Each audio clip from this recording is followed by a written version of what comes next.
manşetlerine taşıdı. Rum gazeteleri bu yangını Türk gazetelerinden daha az önemsedi, daha az yer verdi. Ve yine bizim tarafta Rum tarafına yönelik çok sayıda mesajlar gönderildi. Sosyal medyada neredeyse savaş başlatıldı. Ağırlıkla, çoğunlukla insanlar üzüntülerini dile getirdiler. Bir kısım insan da bu kadar abartmayın demiş olabilir ama hemen hemen Kıbrıslı Türklerin ezici bir çoğunluğu sosyal medyada güneydeki yangına üzüntüsünü belirtti. Tabii ki abartılar oldu mu? Oldu tabii. Pray for Cyprus. Ciğerimiz yanıyor. Bilmem ne bir yığın şeyler. Olmasın mı mesaj, dostluk mesajı? Tabii ki olsun. Üzüldük mü? Evet, çok üzüldük. Fakat burada enteresan bir durum var. Neden Cumhurbaşkanı Ersin Tatar'ın yardım çağrısına Rum lideri Anastasiades olumlu veya olumsuz bir yanıt vermedi? Neden vermedi? Ve neden Rum gazeteleri Kıbrıs Türk liderinin yardım çağrısı yaptığını yazmadı? Çok ilginç bir durum. Dün yapılan Rum basın tercümelerinde bu yer almadı. Sonra Rum basınını çok sıkı takip eden bazı kişiler var. Onların paylaşımlarında da Rum basınının bu çağrıya yer vermediği görüldü. Bizim izleyebildiğimiz İngilizce yayın yapan güneydeki gazetede Cumhurbaşkanı Tatar'ın yardım çağrısı yaptığını yazmadı. Çünkü büyük bir ihtimalle Rum yönetimi bunu gizledi, duyurmadı kendi halkına. Bu çok ilginç bir durum. O nedenle bunları da irdelememiz, bunları da konuşmamız lazım. Bugün niye birinci haber aldık? Biz bu haberi birinci konu başlığı aldık. Çünkü evet, yanan Kıbrıs'ta bir bölge ve Kıbrıs'ta hepimizin hakkı vardır diyoruz. Burada doğup büyüyen, bu topraklarda yaşayan insanlar olarak elbette böyle bir felaket yaşanmasını istemeyiz. Rumu, Türk'ü yok, ırkçılık yok bu tür olaylarda. Ama biz bir süre önce Çamlıbel ormanları yanarken Rum tarafının yardım teklifine, Sayın Akıncı'nın dönemiydi, evet dedik ve geldi Rum tarafından 2 tane yangın söndürme uçağı veya helikopteri yardım ettiği Çamlıbel ormanındaki yangını söndürmesi ve çok daha küçük bir yangındı Çamlıbel'deki.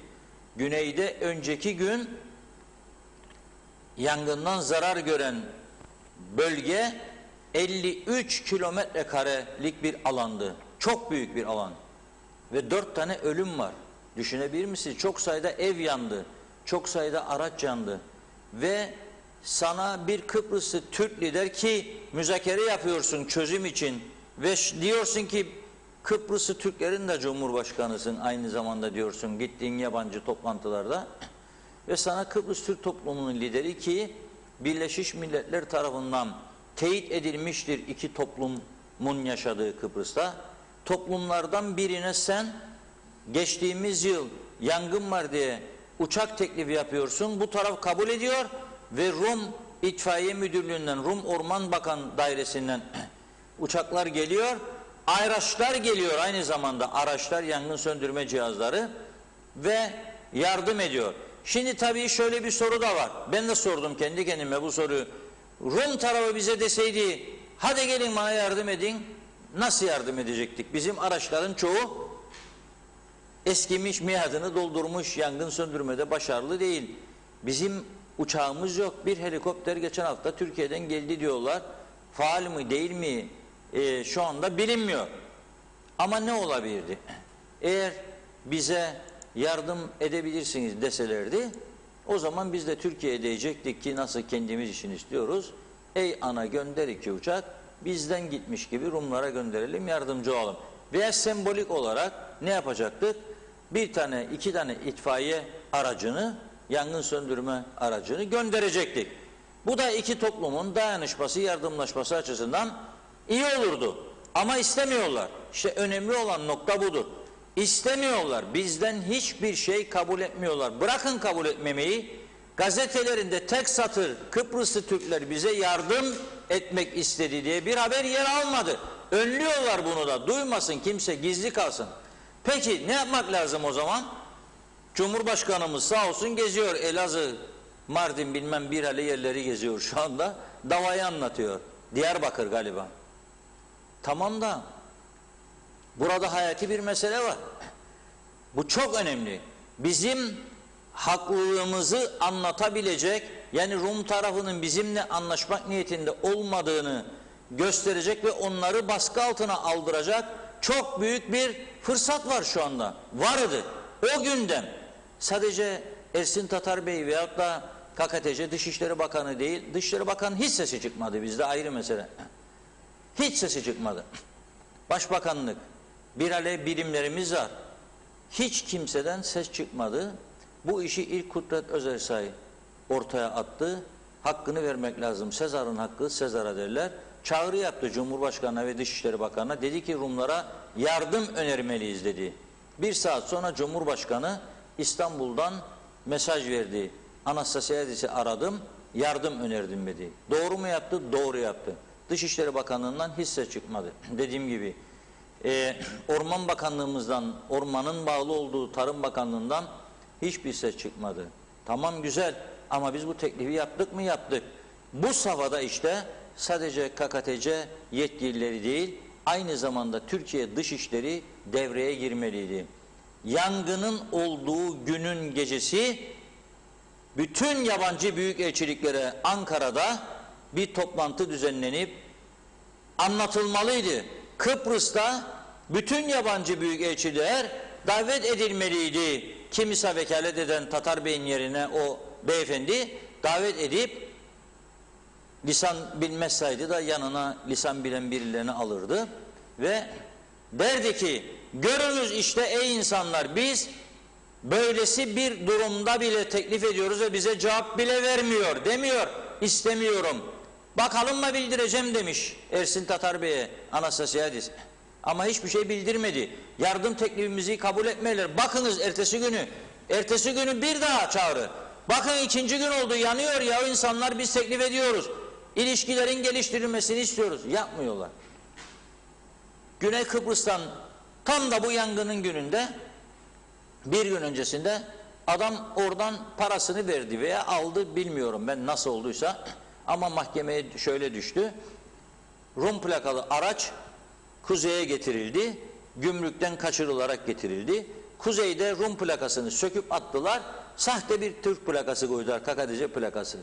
Ve Dikmen'de tur atarken, tehlikeli sürüş yaparken yakalandı, tehlikeli sürüşten dolayı, ve ortaya çıktı bu durum. Bizim polis derhal yakaladı. Derhal mahkemeye çıkardı ve tutukluluk emri aldı.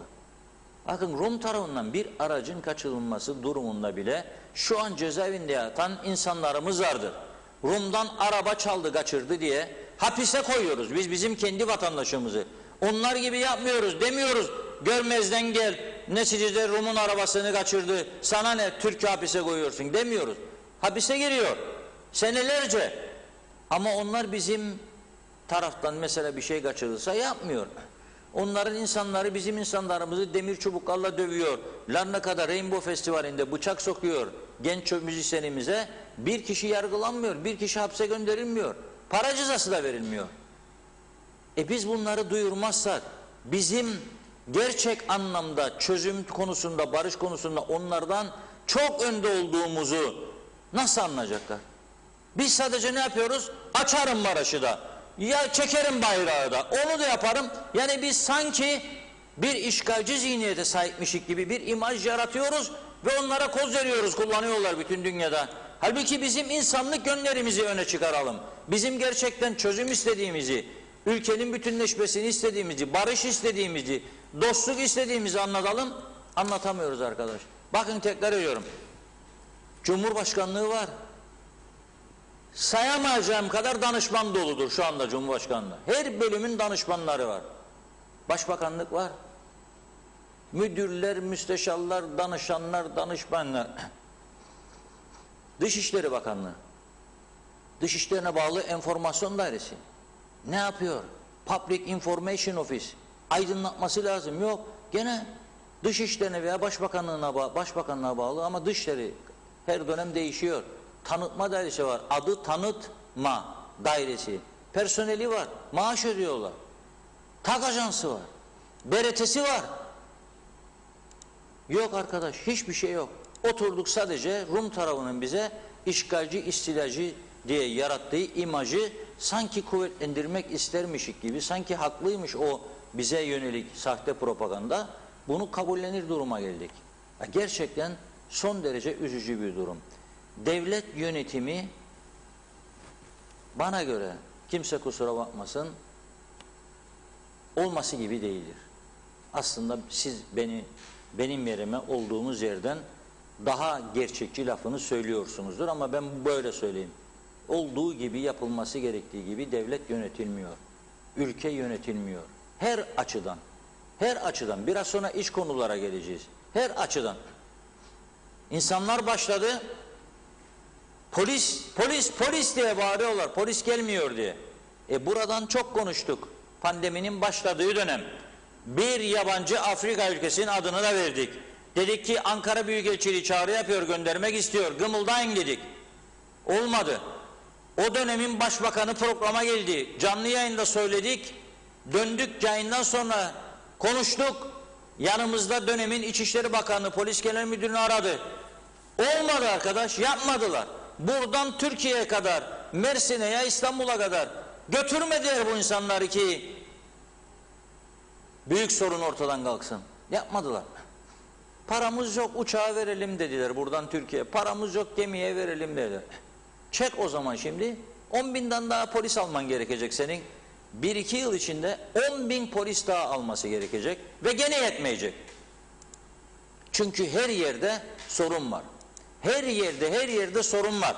Arkadaşlarımız şimdi birkaç tane video geldi. İzliyorlar. Programın başlayacağı saat yetişti. Bazı olayların olduğunu hafta sonunda öğrendik. Onunla ilgili görüntüler geldi ekrana şu anda. Tahmin ederim o görüntüler. Bu Girne'ye inerken, Lefkoşa'dan Girne'ye giderken Ciklos'un altı, sol tarafta eğlence yeri var. Tahmin ederim orasıdır. Duyarlı vatandaşlar çekmiş, bunu gönderdi. Polis araçları, yollar kapandı, kavga, gürültü, polis yetersiz kalıyor orada. Çok sayıda o yabancı uyruklu öğrenciler, gece kulübü, alkol tavan yapmış, başka kullanımlar da çok büyük bir ihtimalle etkili olmuş. Gelsin polis, burada olay var diyorlar. Hangi bir yere yetişecek polis? O gücüyle orada polisin baş edebilmesi için oraya ordu göndermesi lazım. Yani kol ordu bırakıp sınırları oraya gitmesi lazım. Bizim polisin artık baş edebileceği bir durum yok. Peki ne düşünüyor bu ülkeyi yönettiğini iddia edenler? Bu konuda ne tür bir projeleri, planları var? Bu ülkeyi nasıl temizleyeceklerini düşünüyorlar? Nasıl düzelecek bu ülke? Merak ediyorum ben şahsen. Nasıl olacak bu iş? Sadece bu değil. Bir taraftan da vatandaşlar gergin. İşsiz kalan gergin. Suyun üstünde oturup suyu akmayan gergin. Sıcaklar 40 derece, 42 derece, onun yarattığı gerilim. Elektrikler habire kesiliyor, onun yarattığı gerilim. Gelirler düşüyor, hayat pahalanıyor, onun yarattığı gerilim. Hastalıklar artıyor, her ailede hasta insanlar var, onun yarattığı gerilim. Ve nereye yansıyor bu? Bugün Tabipler Birliği'nin bir açıklaması var. Yönetim kurulu diyor ki sağlıkta şiddete tahammül göstermeyeceğiz. Ne yapacaksınız? Diyor ki geçtiğimiz cumartesi günü Lefkoşa Doktor Burhan Nalbandoğdu Devlet Hastanesi'nde görevi başındaki sağlık çalışanlarının öldürme tehdidine, görevlerini yapmalarını engelleyici hareketlere, kamu malına zarar verme davranışına maruz kaldılar diyor. Bu ve benzeri şiddet olayları daha önce de yaşandı diyor. Sağlık çalışanları olarak işimizi yaparken güvenliğimizin sağlanamadığı gerçeğiyle karşı karşıyayız diyor. Kim sağlayacak güvenliğinizi? Polis mi? Her yere polis mi dikeceğiz? Polis de yok. Polis de yok. Çok olaylar oluyor çünkü. Bakınız dün Diyalog Gazetesi'nin 1. sayfasında bir haber çıkmıştı. Haberi okuyan anne, kendini mağdur gören anne, dün çıkıyor, geliyor Diyalog Medya'ya ve diyor ki 2 yabancı uyruklu diyor, 2 oğluma da diyor saldırdı diyor ve dayak yediler diyor. Kafasına, vahşete bakın, kafasına anahtarı, kapı anahtarını bastırarak anahtarı kafanın içine sokmaya çalışıyormuş. Çünkü bakalım ruh hali neydi o yabancının o saat? Neyin tesiri altındaydı? Kim bilir? Kim bilir? Diyor ki 2 el parmağı da kırılmış. Anne geldi, isyan ediyor. 9 kişi diyor yabancı uyruklu. 2 oğluma saldırdılar. Birinin 2 parmağını kırdılar. Diğerini hem ısırdılar hem de kafasına arabanın anahtarını bastırdılar. Yaşananlar diyor bizi çok etkiledi. Önce yabancı uyruklu 4 şahıs kafeste garaj içinde duran köpeklerini darp etti. Sonra büyük oğlu köpeğin sesini duyunca evin balkonuna çıktı. Yabancı uyruklu şahıslara köpeğe karışmamalarını, zararsız olduğunu söyledi. Alkollü olan ve ellerinde bira şişesi bulunan şahıslar oğluma hakaret etmiş, oğlum köpeği almak için aşağı inmiş ancak darp edilmiş dedi. Daha sonra olay mahalline giden küçük oğlu da darp edildi. Olay günü 12.45 sıralarında yabancı uyruklu 4 kişi garajda kafeste bulunan Golden köpeğimize saldırıyor. Şahıslar sopayı köpeğin olduğu kafese sokarak kafasına vuruyor. Hasan diyor oğlu, yani köpeğin sesini duyunca balkona çıkıyor. Yukarıdan İngilizce yabancı uyruklu kişilere saldırmaz diyor, merak etmeyin diyor. Onlar da söverek bağırmaya başlıyor. Oğlum köpeği alıp yukarı çıkmak için aşağı iniyor. Köpeği alıp çıkacakken biri arkadan ensesine vuruyor. Diğerleri de saldırmaya başlıyor. Oğlum kurtulmak için arabaya koşuyor. İçeri gidip kardeşim Mehmet'i arıyor. O sırada Muharrem'i arıyor. Muharrem ile ben markette çalışıyoruz. Hasan Muharrem'e anneme çaktırma, eve gel, kapıyı aç, hemen yukarı çıkalım diyor. Ondan sonra benim oğlum koşarak abisinin yanına küçük oğlumu darp etmeye başlıyor. Oğlum arabadan inerek kardeşine yardım etmeye çalışıyor. Sonra olay yerine 4 kişi daha geliyor. Benim 2 oğlum ve karşı gruptan 8 kişi var. Sonra küçük oğlumun kollarını arkaya doğru çekerek etkisiz hale getirdikten sonra göğüs ve karın bölgesinden ısırıyorlar. Düşünün, köpek onları ısırmasın diye olay çıkarmışlar. Onlar insanı ısırıyor.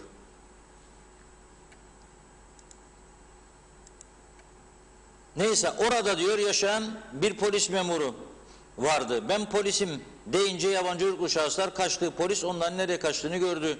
Komşumuz doktordu. O da ilk müdahaleyi yaptı. Apartmanda sadece oğlumu ısırırken kafasıyla iterek o şahsı, yanındaki şahsı alıp götürür. Benim oğlum tıp fakültesi son sınıf öğrencisidir diyor. Neyse, yani bu ailede nereden medet umuyor? Bu ailede polisten medet umuyor. Başka kim medet umuyor? Biri uçuyor, kaza yapıyor, polisi çağırıyorlar. Biri uyuşturucu ihbarı veriyor, o da polisi arıyor. Gel diyor, burada uyuşturucu partileri var. Yolda çatışma oluyor, kavga oluyor. Öyle dün akşam gemi konağında silahlar konuştu. Bugün mahkeme oldu. Detaylarını sizlere yarın aktaracağız gazetede tabii ki olayında. Nasıl oldu bu? Neden çatıştılar? Neden silahlar konuştu? Neler oluyor bu küçük ülkede? Bu kadar ciddi bir durumla karşı karşıyayız. Ve dediğim gibi herkes umudu polise bağlıyor. Polis cevap vermiyor artık diyorlar. Çünkü polis de usandı. Polis de yetersiz. Baş edemiyor olaylar karşısında. Bu polisin 3 yıldan beri burada söyleye söyleye dilimizde tüy bitti. 1000 tane eksiği var kadrosunda diye. Ama almadılar. O dönemin Maliye Bakanı gerek yoktur dedi. Para var, örtülü ödenek dağıttı. 500 bin lira daha koalisyon ortaklarına. Para var dedi, başka yerlere para dağıttı.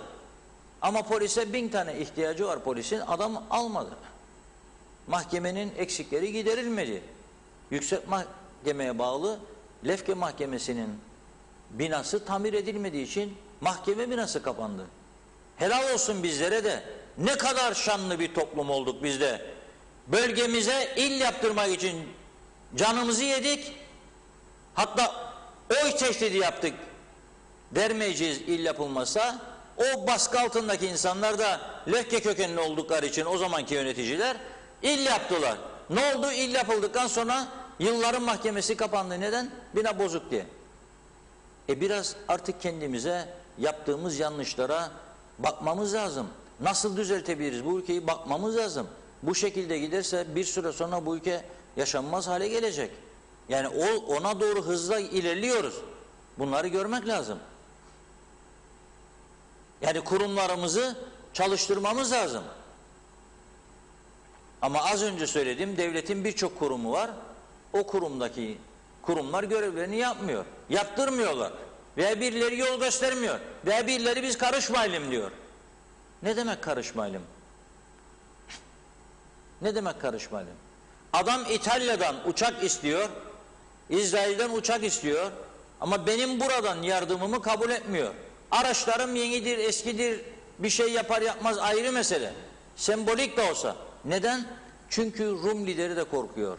Güneyde fanatizm o kadar bir gelişti, o kadar bir arttı ki ırkçı örgütlenmeler korkuyor kendisine de bir şey yapabilirler diye. Türkleri aramıza niye soktun diye. Unutmayalım, Rum Cumhurbaşkanlığı Sarayı önünde Maraş mitingi yapmıştı. Eski sözde Maraş Belediye Başkanı Galanos, şu anda hayatta değil. Galanos orada Rumların Türk aleyhtarı eylemine, Maraş'ın Rum sakinlerine, eski sakinlerine iadesini isteyenlere gidip destek verdi. 10-12 kişi bizim taraftan. Örgüt başkanları vardı. Ve ne zaman ki Kıbrıslı Türkler de aramızdadır, bize destek vermeye gelen Kıbrıslı Türkler de var dedi Galanos başkanları. O sırada 200-300 kişilik Elam ordusundan ses yükseldi. Türkleri bize veriniz diye bağırdılar. Ve hücum ettiler. Bunları linç edeceklerdi. Oradaki diğer Kıbrıs Rumlar kurtarmasaydı. İşte bundan korkuyor Anastasiadis. Onun için bize cevap vermiyor.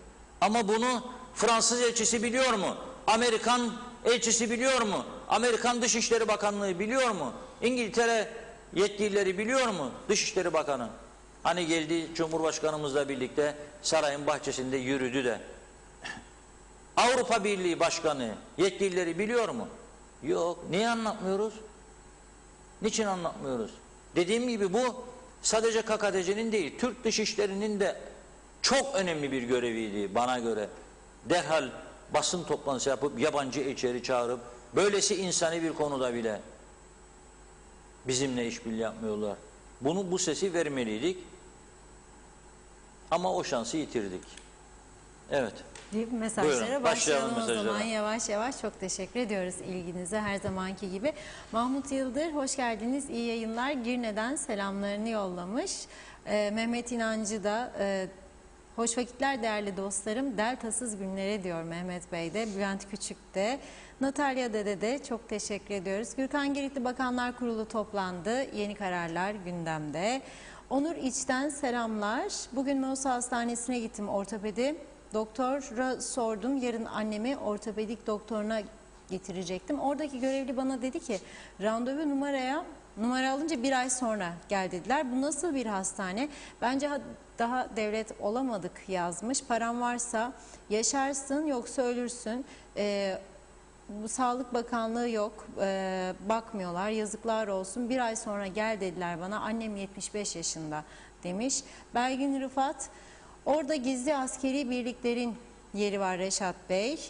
O yüzden izin vermediler yangına yardım için diyor Belgin Hanım. Çünkü helikopterler bunları görüp resimleyebilir diye endişe duydular, belki de yazmış.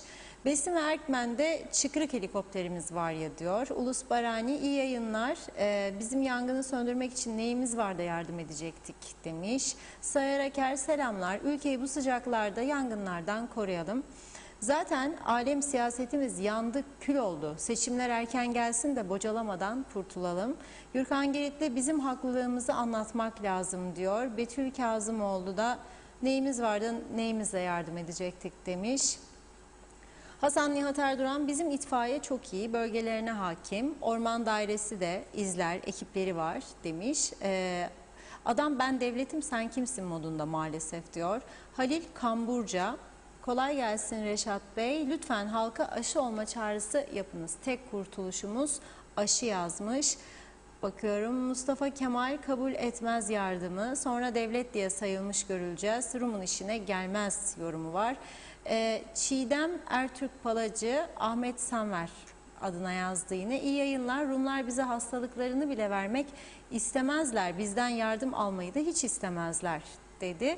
Vedat Özkan, işte Rumlar 47 yıldır kasıtlı olarak Kıbrıs sorununa çözüm istemiyor. Rumların amacı Kıbrıs komple bizim yönetimimizde olacak. Türkler azınlık olarak bizim kontrolümüzde yaşayacak düşüncelerini açıkça yardımı istemeyerek dile getirdiler.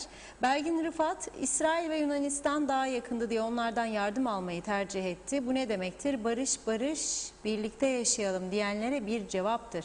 Bir yangını bile bizimle söndürmeyi kabul etmeyen bir zihniyet nasıl bizimle yönetimi ya da gazdan petrolden gelecek olan imkanları paylaşsın yazmış. Mehmet İnancı, Reşat Bey bir haberde izledim. Delta varyantı 3 haftadır Kuzey Kıbrıs'ta kol geziyormuş.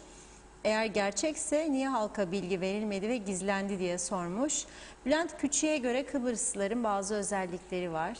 Çok hoş değil ama aktarayım yazmış. Diyor ki şikayet etmek, dedikodu yapmak, yalan söylemek, iftira atmak, sevgisizlik, saygısızlık, bitmeyen ihtiras hırsı. Yusuf Keskinel, adamın açıklamasına bak 74'ten belli en büyük felaket diye başlar Nikocuk. Orada bile demiş savaşla kıyaslar bir doğa afetini.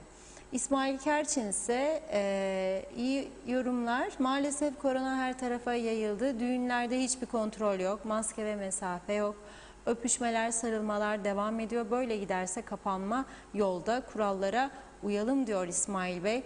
Osman Ilıca, bu yayını hep birlikte paylaşırsak sesimiz belki duyulur yazmış. Nazime Nalbant, iyi günler.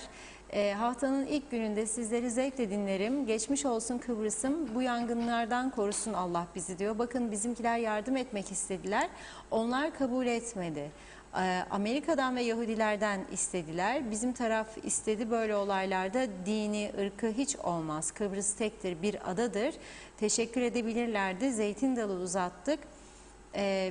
Bizden yardım istemediler. Çok üzüldük. Hangi memleket olsa bu bir afettir. Üzgünüm diyor Nazime Hanım. Tema Yavaş Londra'dan selamlarını yolladı bize. Teşekkür ediyoruz.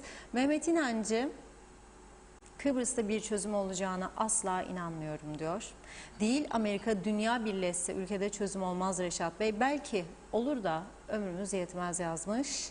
Hasan Nihat Erduran, kent güvenlik sistemleri başlayınca polis yargı çok rahatlayacak. Görüntülü delillerle erken yargı kararı olacak. Davalar azalacak.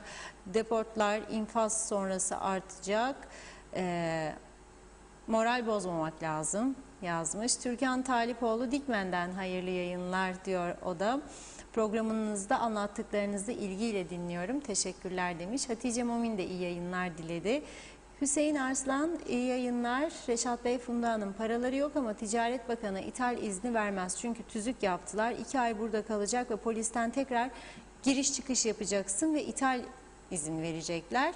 Ve gümrük ödeyelim. Arabanın, bu nasıl tüzük anlayamadım, bunlar para istemez diyor. Mehmet İnancı, o yabancıyı falakaya yatırmak lazım, hepsini birden dikili taşın önünde demiş. Dinsizin hakkından imansız gelir Reşat Bey diyor. Natalya Dede, benim binada da benzer bir olay başına gelmiş. Öğrenciler balkonda çocuklarıyla balkonda oturuyormuş izleyicimiz. O sırada diğer komşulardan ses gelmiş. Gitar çalıyorlardı diyor. Bir şarkı bir sesle neyse bitirdiler. Sonra küfür etmeye başladılar. Lapta Karakolu sağ olsun hemen geldi. İkaz etti ama bu kadar olur mu demiş. İnsanları düşünmüyorlar. Ana yolda yürüyüş yapan gelene gidene küfür ediyorlar.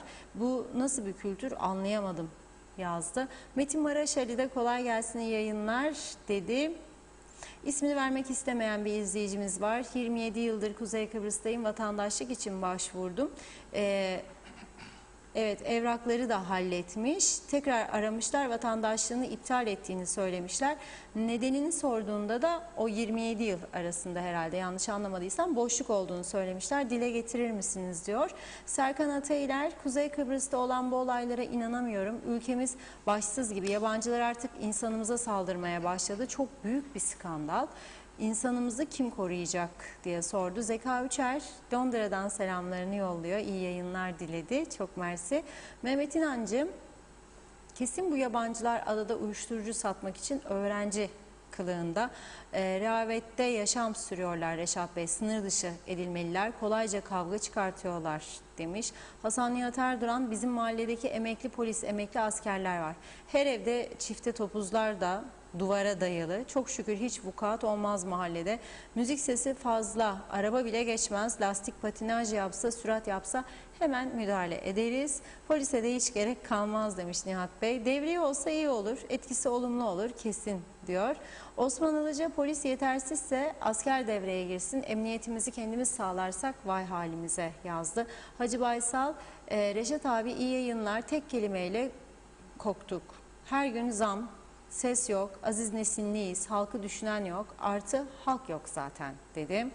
Mehmet Salık, iyi şeylerden de bahsedin diyor. Ulus Barani, medyada hasta olan çocuğun tedavisi için ihtiyaç duyulan 20 milyon lira için kampanya başladı. Bu paranın toplanmasında güçlükler yaşanıyor. Kuzey Kıbrıs ayrı bir devlettir diyen ve iki devletli çözümü isteyen Tatar, Türkiye'de şehir şehir gezeceğine bu hasta çocukla ilgilense iyi olmaz mıydı? Hasta bir çocuğun masraflarını karşılayamayan devlet mi olur demiş. İsmail Gürakansel, belki o yabancı uyruklu kişiler köpeklerden rahatsız oldular. Devlet bu köpek besleyenleri de bir nizam altına alsın. Çünkü haddini çok aşanlar var. Çocuklara saldıran ve korkutanlar da var dedi. Vedat Özkan, arkadaşlar, Türkiye'de Suriyeliler ilk zamanlar bizlere sorun yaratmaya başlamıştı. Fakat bizler onlara hadlerini bildiriyoruz demiş. Somalı, Irak ve Afganlılar pek sorun yaratmıyor. Irak ve Afganlı gençler oldukça çalışkan kişiler, her iş kolunda çalışıyorlar. Daha önce de söyledim, okumayan ve çalışmayan yabancıları ülkenize almayın yazmış. Hakan Üçok, iyi yayınlar dilerim. Nasılsınız? Bizleri soracak olursanız sağlığınıza duacıyız demiş. Evet, ihtiyaç var diyor. Polis, hemşire, şoför. Konuyu nasıl değerlendiriyorsunuz dedim. Belgin Rıfat, dünyanın her yerinde polis oranı, nüfus ve bölgedeki olaylara göre aranır ama tabii polislik bir karakter, bir eğitim, bir vasıf istediği için oradan onlara mühür çıkmaz herhalde. O yüzden polisi boş geçiyorlar. Dairelere güzel güzel kızlar ya da entel görünüşlü kişileri alıyorlar demiş. Aynı aileden 10 memur, 3 müsteşar, kendisi bakan, kardeşi müsteşar, kızı danışman olanlar da var diyor. Aman ne iyi memleket, ne iyi idare demiş. Nazime Hanım, Reşat Bey ne söylersen çok doğrudur. Türk tarafına demeliydiler ki ve gazetelerde de yazmalıydı, Türk tarafı bize yardım etmek istedi diye. Yazabilirlerdi, teşekkür edebilirlerdi. Böyle durumlarda herkes birbirine yardım edebilir. Bir de aslında çok şikayet edenler var. İnşallah düzenli aşılar da yapılır. Aşılar artık biter. İnsanlarımızın çoğu hala bekler. İnanın çok üzgünüm. Mutlu akşamlar diyor. İnşallah her şey iyi olacak dedi Nazime Hanım. Yine bir iki mesaj okuyup ara vereyim. Ayşe Ömer Balkaya, diline yüreğine sağlık. Sabaha kadar konuşsan dinlenirsin. Doğruyu söylersiniz Reşat Bey. İyi yayınlarınız olsun. İkinize de yazmış Ayşe Hanım. Necdet Mavi Gözlü, Birleşik Afrika Pakistan Cumhuriyeti'nden hayırlı günler, iyi yayınlar diliyor. Bizim tarafta yangın çıktığı zaman biz de Rum'un yardımını kabul etmiyoruz demiş. Sayar Aker, Avrupa'ya el açma zamanı geldi ve çoktan geçti. İnsan haklarını savunmalarını istememiz gerekir. Bu istek Bale Gudalya lisanıyla olmuyor maalesef. Abey Hüseyin, bugün İngiltere Ulusal Sağlık Hizmeti'nin kuruluşunun 73. yılını kutluyor. Kıbrıs Türk'ü ne zaman böyle bir kuruluşa ulaşacak dedi. Caner Kaya, havalar çok sıcak. Lütfen sokak hayvanlarına duyarlı olalım. Lütfen her köşeye su bırakalım demiş. Reşat Bey bu konuyla bir çözüm sunarsa sevinirim. Bir kampanya lütfen diyor. İbrahim Aydoğdu Harmancı'da iyi yayınlar diledi. Metin Maraşeli, Delta virüsü 3 haftadır burada. Nereden geldi, nasıl geldi? Yoksa içimizde mutasyona mı uğradı? Vakalar arttı. Nedeninin hükümet açıklamaları ve denetimi arttırmalı. Aşıda tek çare değil, kurallara uyulmadığı sürece aramızdan bu virüs gitmeyecek diyor. Son mesaj Hasan Nihat Erduran'ınkini okuyayım, ara vereyim. Ülkenin tek derdi diyaloğun 27. sayfası vergi listeleri dedi Hasan Bey. Vergiden kaçanlar, en çok şikayet edenler maalesef hem gelirini kaçırır hem iş bekler. Olmadı, olmaz diyor. Bari Hüso Sazlar, kafa ütülemeseler diyorum. Çare faturalı hayattır, cezası da parmak kesme olmalı. Reşat Bey bu konuya ne diyor demiş. Bir mesaj daha var, onu da aktarayım ve noktalayayım. Hayırlı yayınlar. Güney Kıbrıs ve Kuzey Kıbrıs'a çok geçmiş olsun. Üzgünüz. Ne yazık ki her tarafta yardımı kabul etmiyor bu gibi olaylarda. Siyaset böyle kötü bir şey. Kıbrıs aynı doğa ve kimse kimsenin yardımını kabul etmiyor. Bu durumda hiç kimse Kıbrıs'a sahip çıkmıyor ve beraber yaşadığımızın farkında değiller her iki tarafta diye yazmış. Ve burada ara veriyorum mesajları. Sözü Reşat Bey'e bırakıyorum. Buyurun. Evet, şimdi öncelikle şunu söyleyeyim. Bazı izleyiciler ya yarıda açtılar, dinlemediler bizi, ya da vurguladığım noktaların bir kısmını duymadılar veya duymak istemediler. Neyimiz var da nasıl yardım edecek diyenler oldu. Ben bunu 2 kez en azından tekrarladım. Dedim ki zaten dedim çok araç gerecimiz de yok dedim. Ama olduğu kadar 1 veya 2 tane itfaiye, maksat bizim onlara yardım etmek istediğimizi göstermektir. Bunu yapmamıza izin vermeliydiler dedim. Rum halkı da görsün ki üzülüyoruz. Çünkü bizimkiler sosyal medyada Pray for Cyprus diye yazarlar ya da ciğerimiz yandı, bilmem neyimiz yandı. Okumazlar, görmezler, bilmezler çünkü yansıtmıyor Rum gazeteleri diye söyledim. 1. 2. Dedim ki Türkiye'den isterdik gelirdi. Bizim aracılığımıza gider Türkiye'nin uçakları müdahale ederdi. Elbette ben de bilirim KKTC itfaiyesinin elinde çağdaş yangın söndürme araçlarının olmadığını söyledim. Ama burada önemli olan en teknolojik araçlarla müdahale etme gücümüz vardı da değildi. Öyle imkanımız olsaydı da gene kabul etmeyecekti. Yani cevap vermeyen adam ne yapardı? Demesi lazımdı. Ya biz kendi imkanlarımızla bu işi çözüyoruz. Biz düşünmenize çok sevindim. Rum halkı adına size teşekkür ederim. O yok öyle bir şey. Ben burada onu eleştirdim. Ve bizim tarafın da bu güzel jestimizi kendi halklarına duyurmalarını sessizlikle geçiştirmesini eleştirdim. Biz vatan millet edebiyatı, Türkiye'ye yağ çekme meselelerini çok iyi beceriyoruz. Ama işimizi yapmayı da beceremiyoruz. Türkiye bizi her alanda yanımızdadır. Türkiye'nin yaptığı bütün yardımlara zaten peşinen teşekkür etmiş durumdayız. Ama devamlı ana vatan yanımızda, aşı isterik gönderir, para isterik gönderir. Tamam da sana gönderdiği aşıları yapamıyorsun. Bak ne dedi dün başbakan? Serbest bıraktık aşıları dedi. Artık kayıt müracaat falan yok çünkü beceremedik. Çünkü sistem birbirine girdi, sistem kuramadık. Kartlar kayboldu, kayıtlar kayboldu. Kimin ne aşısı yaptığını kimse bilmiyor artık. Baktılar bunun içinden çıkamıyorlar. Ya 300 bin kişinin aşılanmasının içinden çıkamıyorsak nasıl iki eşit egemen devlet tezimizi kabul ettirecek? Yok. Şimdi 2-3 gündür Lefkoşa'nın Hasbulat bölgesi civarından Uluslararası Kıbrıs Üniversitesi'nin yanında trafiğin felç olduğunu, yol yapımı gerekçesiyle insanların perişanlıklar yaşadığını ve oralarda ciddi gerilimin olduğu, kavgaya tutuştuğunu insanların bildiriyorlar. Gönderdik arkadaşlarımızı bugün, gittiler oradan da çektiler, görüntü aldılar. Görüyorsunuz işte bu durumda oralar.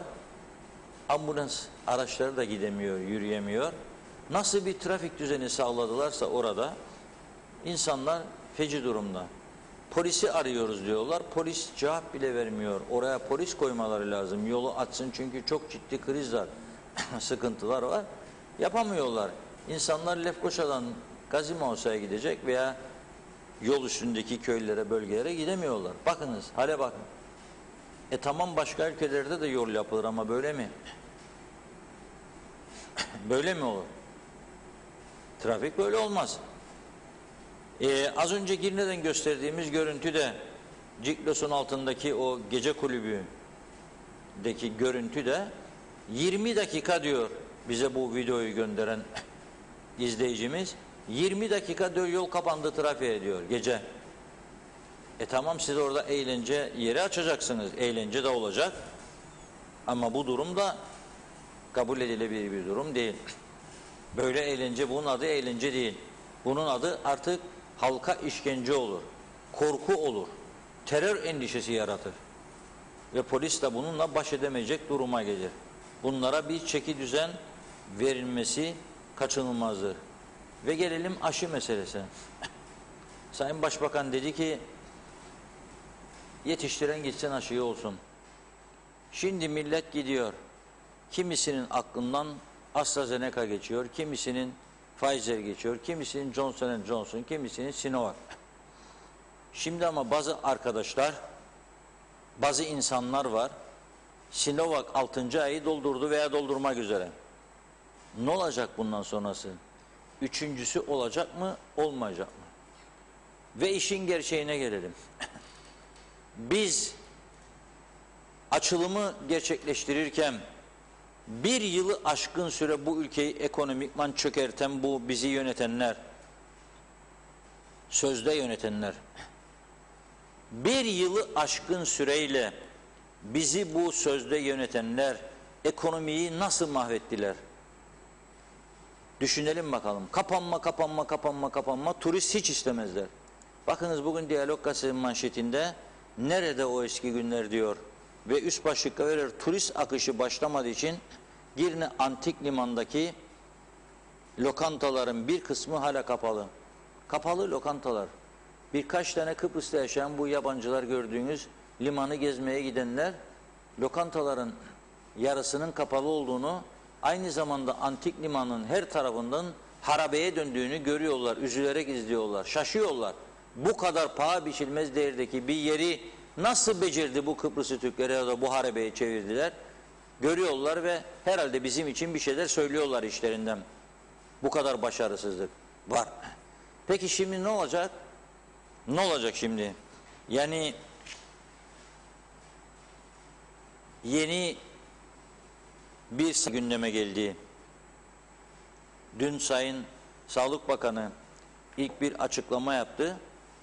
Dedi ki bizde her şey kontrol altında dedi. Vaka sayımızın da akşam saatlerinde 70'in üzerine çıktığını gördük. Evet, kuzeyde 72 dün, güneyde 577 ve Sağlık Bakanlığı'nın ilk açıklamasında delta varyantı yok dendi. Bir saat sonra yeni bir açıklama yapıldı. Delta varyantına rastlanıldı dedi.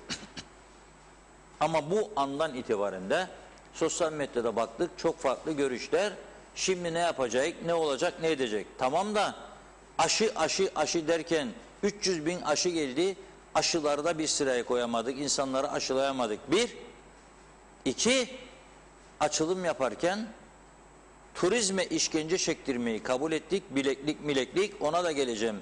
Bir bayan vatandaşımıza yapılanı, bileklik konusunda Turkcell'in büyük hediyesini 2 defa para çekmeleri 750 ve iade etmemeleri kredi kartı hesabından insanların 750 lira haraca bağladık gelenleri 3 gün buraya tatile gelecek diye. 350'sine Turkcell el koyuyor. 350'nin yarısında 350 de geri veriyorlar. Bir kısmında bir 100 lira kadar da devlet alıyor. Ama öyle hale geldi ki bazı insanların kredi kartı hesaplarından 2 kez çekim yapıyorlar. Sonra iadeye geldiğimi iade edilmiyor para. Ama dediğim gibi bu uygulamayı yaparken aman turistler gelip de bizi burada korona yapmasınlar diye dışarı çıkmasınlar. Bu biraz önce söylediğim lokantalar açılmasın. Onlara para bırakılmasın. Esnaf ağlamaya devam etsin. Fakat öte taraftan düğünleri açtık. Açarken dedik ki şartlara uyulacak. Mesafe olacak. En fazla şu kadar insan olacak. Bakın Rum tarafı adım adım takip ediyor. Uyulur mu, uyulmaz mı kurallara diye. Biz yapmadık. Düğünleri eskisi gibi korona öncesindeki duruma soktuk. Yüzlerce davetiye, yüzlerce kişi, kucaklaşma, öpüşme, oynama, barlar aynı durumda. Hiçbir garı, hiçbir gece kulübünü gidip de kontrol etmediler bugüne kadar. Etmeyeceğiniz şeyleri ne yapıyorsunuz? Şimdi de vakalar yükselmeye başladı. Ne yapacak anam anam diyorlar. Ne yapacaksınız? Herhalde kapıları kapayamazsınız gene. Güney, Kuzey veya Ercan'ı. Kaparsanız zaten maaş ödeyemeyecek durumda bir maliye var. O zaman da hepimiz düşünmeye başlarız. Ay sonu kim ödeyecek? Eve yemeği, bulguru, pirinci hangi parayla götüreceğiz diye başlarız. Niye düşünmüyoruz kendi tedbirlerimizi alalım? Tam programa gireceğimiz saat bir izleyicimiz diyor ki bir markete girdim diyor. Girne'de hiç maske yok. Cesur milletiz ya. Korona bizi artık tesir etmez. Sonra vaka sayısı artacak. 170'de olacak, 270'de olacak. Bu şekilde gidersek olacak. Yani bu kabul edilebilir bir durum değil gerçekten. Ve yine biz programa başladık. Yazıyor izleyicimiz özelden. Diyor ki tam sizi izlemeye başladım. Elektrikler gitti diyor. Hadi bakalım diyor. 39 derece sıcakta nasıl duracağız biz evde şimdi diyor. Klimada. Hele biraz rahatsızlık varsa nasıl dayanacak bu insanlar? Gerçekten vahim bir durum var ortada. Ben buradan çağrı yapıyorum. Aşılanma desteklenmelidir ve hızlandırılmalıdır. Ama şu anda durumumuz gerçekten en kötü Arap ülkelerini aratacak kadar kötü durumdadır. Onlardan da kötü durumdayız. Bir aşılamayı programlayamayan bir toplum, bir devlet adına ne derseniz deyin, hiçbir şekilde başarı yakalayamaz. 300 bin kişinin aşılanmasını beceremediysek ve kayıt sistemi çöktüyse ve insanlara gidin nerede aşı olursanız olunuz, hücum diye çağrı yaparsanız bu iş iyi bir şey değil. Onun için ben de buradan ancak şu tavsiye yapabilirim. Gidiniz, aşı bulduğunuz yerde aşınızı olunuz. En rahat yer neresiyse oraya gidiniz. Elinde aşı bulunan ve rahat olan köylere, sağlık ocaklarına da çağrı yapıyorum. Sesinizi vatandaşlara duyurmak istiyorsanız en azından bize yazınız. Ekranlarda getirelim. Diyelim ki falan sağlık ocağında aşı vardır. Rahat bir yerdir. Buyurunuz, yakınsa size burası, gidiniz aşınızı olunuz diyelim. Aşı mutlaka herkes olmalıdır. 18 yaş üstü herkes olmalıdır. Rum tarafı Cuma günü netleştirdiği aşılarla ilgili kararlarını ve daha önce de söyledik buradan. Mesela eğlence yerlerindeki sayıyı artırma kararı aldı. Aşı olursa dedi gençlere. 2, asker olan gençlere de 5'er gün ekstradan izin hakkı verileceğini açıkladı. Kamu görevlisi olan gençlere de ekstradan izin verileceğini bildirdi. Teşvikle aşı yapıyor insanlar, teşvikle. Biz ise aşılanma isteyen insanlara bugüne kadar zorluk çıkardık. Bugün bir bilgi geldi, bir özel hastanede gayet düzenli, intizamlı bir şekilde aşımızı olduk diye. Güzel bir şey. Umarım her yerde böyle olsun artık. Devlet hastanesindeki görüntüleri geçen hafta yayınladık size. Yine bir özel hastanedeki görüntüleri yayınladık. Yani ne dedik orada? Tam bir savaş alanı gibi idi aşı merkezleri. Ama şimdi rahatlanmış olmasını diliyorum ve ben de buradan herkese aşı olmaya herkesi aşı olmaya davet ediyorum. Aşılanmak zorundayız. Peki Türkiye 3. aşı çağrısı yapıyor 50 yaş üstü. Bizim Kıbrıs'ta ne düşünüyor Sağlık Bakanlığımız? Gerekecek mi bu? İhtiyacımız olacak mı? Bu konuda bir netlik yok. Bekliyoruz bakalım ne olacak bu süreçte, bize ne tavsiye edecekler ona göre. Çünkü 6 aylık süresi dolan veya dolmak üzere olan çok sayıda insan var. Ve hep bunlar Çin aşısı yaptıran insanlardı. Çin'in de bağışıklığı artırdığı yönündeki bilgiler diğer aşılar kadar güçlü olmadığı şeklinde. Yani bir Pfizer, bir Johnson & Johnson gibi değil diye. Johnson & Johnson zaten bir kez oluyorlar. O yüzden buradan herkese çağrı yapıyorum ama en fazla da elinde fazla aşı bulunan sağlık ocaklarına sesleniyorum. Bize buradan bilgi gönderilsin. Biz bunları halka açıklayalım. Halkımıza gitsin, bir an önce aşısını olsun. Bundan kaçmak, kurtulmak mümkün değil. Kapıları kapatma gibi bir lüksümüz yoktur şu anda. Bakınız yoktur. Güney Kıbrıs'ta vaka sayısı artmasına rağmen kontrollü bir şekilde geçişlere izin vermeye devam etmeliyiz. Çünkü esnaf şimdi biraz sevinmeye başladı. Metehan sınır kapısına giderseniz veyahut da Beyarmulu sınır kapısına bu geçişlerden sonra veyahut da Mausa kapısına dalga dalga gelen Rum araçlarının akaryakıt bayilerine ve yol üstü marketlere iyi para bıraktığını herkes görecek. Bizzat bizim gördüğümüz gibi. Çok ihtiyaç vardır. Ha bir gelsinler de hepimizi korona mı? Hayır. Maskesini takıyorlar zaten. Takmayanları da uyaralım. Biz de maskemizi takalım. Hizmetini verelim. Zaten benzinini dolduran yol üstü markette de durup birkaç şey alıp gidiyor. Bunun hiçbir zarar olmaz. Bir de güneyden Larnaka ve Baf havalarını kullanarak gelenler var. Onlara da yardımcı olalım. Bakınız bir taşımacı vatandaşımız mecbur kaldı yaşadıklarını bir video kaydıyla duyursun ve bize de gönderdi. Onu kısaca bir video görüntüsünü sizlerle paylaşmak istiyoruz. Yaşadıklarını anlatıyor. Bunun da düzelmesi için buradan muhaciret yetkililerine bir mesaj göndermeyi istiyorum. Personel iyice eğitilmelidir. Yanlışlar insanlara bakınız ne tür zorluklar çıkarıyor ve özellikle bizim ülkemize gelen insanların bu zorluklar karşısında geri gönderilmesi gerçekten bizleri üzüyor, ekonomimize zarar veriyor. Bunları durdurmamız lazım. Bu konuda muhaciret yetkililerimiz kötü davranıyor, tümü kötüdür demiyorum. Hatta tam tersi dünkü yazımda Metehan sınır kapısındaki muhaciret memurlarının büyük bir çoğunluğunun güler yüzlü olduğunu, seri hizmet yaptığını yazmış bir insanım. Ama arada ya bilgisizlikten yahut da öğrenmek istememesinden dolayı bazı memurların yarattığı sorunların olduğu gözle görülür haldedir. İşte birlikte dinleyelim bu taşımacı arkadaşımızın söylediklerini. Yaptıkları PCR testi var. Ondan sonra ellerinde aşı kartları vardır. Yok der buradan geçemezsiniz.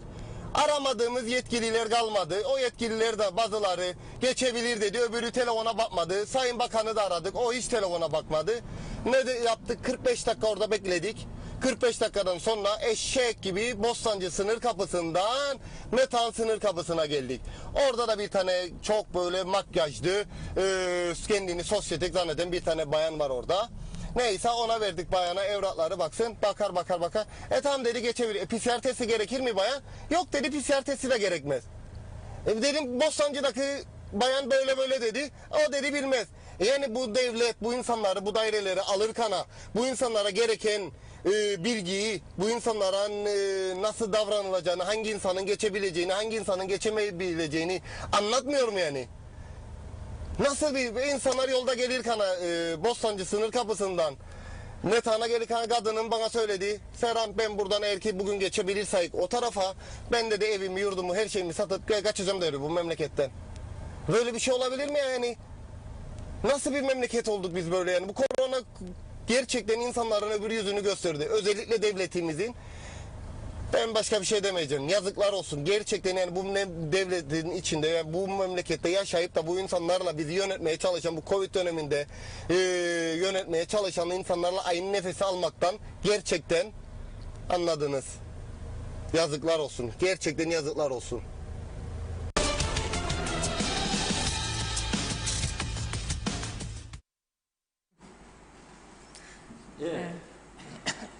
Dinledik. Şoförümüz de güzel tarifler yapıyor. O makyajlı süslü kadın diyor. Olabilir ya, makyajlı olmasa da diyecek. Saçı başı dağınık diyecek. O da olmaz. Ben onu söylemek istemiyorum. Kendine bakan insan daima iyidir. Onu da bizim talep etmemiz lazım. Mesela Rum gümrüğünde, Metehan'da 2 tane bayan var. Buradan samimiyetle söylüyorum. Benim ne kadar doğrular üzerine konuştuğumu siz bilirsiniz. Gözlerimle gördüm. Ve bir Rum polis subayı şikayet ettiğimizde geçtikten sonra bir arkadaşımla dedi ki o sarı saçlı kadın mıydı gene dedi bize. Türkçe konuşan Rum polis subayı.